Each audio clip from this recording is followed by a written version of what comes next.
কখনো কি ভেবেছেন আকস্মিক দুর্ঘটনায় হাত হারিয়ে ফেলা আপনার কোনো প্রিয়জন আবার সুস্থ স্বাভাবিক জীবনে ফিরতে পারবে? শুনতে সায়েন্স ফিকশনের অবিশ্বাস্য গল্প মনে হলেও সেই ইম্পসিবলকে পসিবল করে দেখিয়েছেন আমাদের আজকের হিরো।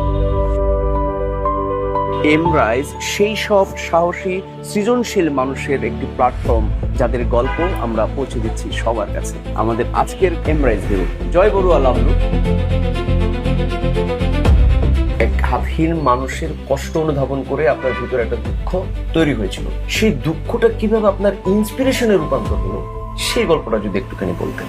একটা ফার্মেসি ছিল, সোবো ফার্মেসিতে একটা ভাইয়া আসে, দেখলাম যে এখানে গামছা দিয়ে হাতটা ঢেকে রাখছে। ওনার যে মুখের ভঙ্গি, উনি কিছু একটা লুকানোর ট্রাই করতেছে, মানে একটা সংকোচের মধ্যে জীবনযাপন করতেছে। তখন আমি তার যে দুঃখের বিষয়টা এক পর্যায়ে রিমুভ করার জন্য আসলে আমি রোবটিক হাতগুলাকে তৈরি করি এবং তৈরি করে তাদেরকে দেওয়ার চিন্তা ভাবনা করি। এবং তখন থেকে আসলে রোবটিক হাত নিয়ে আমি গবেষণাটা শুরু করি। বাইরের দেশ থেকে যে রোবটিক হাতগুলো আসে সেগুলোর প্রচুর দাম। চিন্তা করলাম যে আমি যদি দেশে তৈরি করি তাহলে এই মানুষগুলো সহজে রোবটিক হাত লাগাতে পারবে। যেহেতু ছোটবেলা থেকে টেকনোলজি নিয়ে একটা আগ্রহ ছিল, সবকিছু সমন্বয়ে আমরা আমাদের হাতগুলা মেগা পরিসরে তৈরি করতে শুরু করি এবং তখন থেকে আমাদের রোবো লাইফের যাত্রাটা শুরু হয়। তিনি তৈরি করেছেন অত্যন্ত সাশ্রয়ী মূল্যের বায়োনিক আর্ম, যেখানে এক একটি বায়োনিক আর্ম বিদেশ থেকে ইম্পোর্ট করতে গেলে বাংলাদেশি টাকায় 5 লাখ থেকে প্রায় কয়েক কোটি টাকা পর্যন্ত খরচ হয়।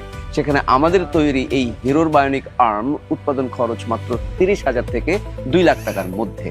আর এই টেকনোলজি কাজ করে মানুষের ব্রেন থেকে সিগন্যাল নিয়ে ইএমজি কন্ট্রোলের মাধ্যমে সরাসরি। তো ইএমজি কন্ট্রোলটা মূলত যাদের হাত নেই তারা এখানে পড়বে। আমাদের এখানে একটা ইএমজি মাসল সেন্সর আছে, যেটা আসলে ব্রেন থেকে আসা ইএমজি সিগন্যালকে রিডিং করে এই রোবটিক হাতটা আসলে মাসল কন্ট্রোল ওয়েতে চলে। লেগ কন্ট্রোলটা দিয়ে আমরা আসলে যাদের ইএমজি সিগন্যাল পাওয়া যায় না তাদের ক্ষেত্রে আমরা এই লেগ কন্ট্রোলটা ইউজ করে থাকি। এটা হলো শো হাত, মূলত যাদের হাত নেই তারা এই শো হাতটা ব্যবহার করবে এজ এ আউটলুকটা, ফিটনেসটা একটু সুন্দর দেখানোর জন্য।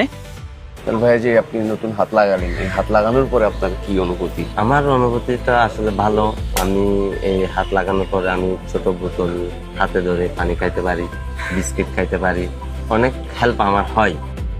এটি কেবল একটি স্টার্টআপ নয়, এটি একটা সোশ্যাল মুভমেন্ট। লোকাল ম্যাটেরিয়াল এবং 3D প্রিন্টিং মাস্টারের মাধ্যমে আমাদের হিরো প্রমাণ করেছেন ইচ্ছা থাকলে গ্লোবাল স্ট্যান্ডার্ড সলিউশন এই দেশেই সম্ভব। জাস্ট ইমাজিন করেন যে এই টেকনোলজির ইম্প্যাক্ট কতটা পড়ছে। ইতিমধ্যে 100-এরও বেশি মানুষ এই টেকনোলজির সুবিধা গ্রহণ করছে, জাস্ট লাইক মিরাকেল। এমরাইজ এমন মানবিক যোদ্ধাদের কথাই বলতে চায়। আজকের মতো বিদায় নিচ্ছি, দেখা হচ্ছে নেক্সট পর্বে নতুন কোনো হিরোর সাথে। Stay inspired.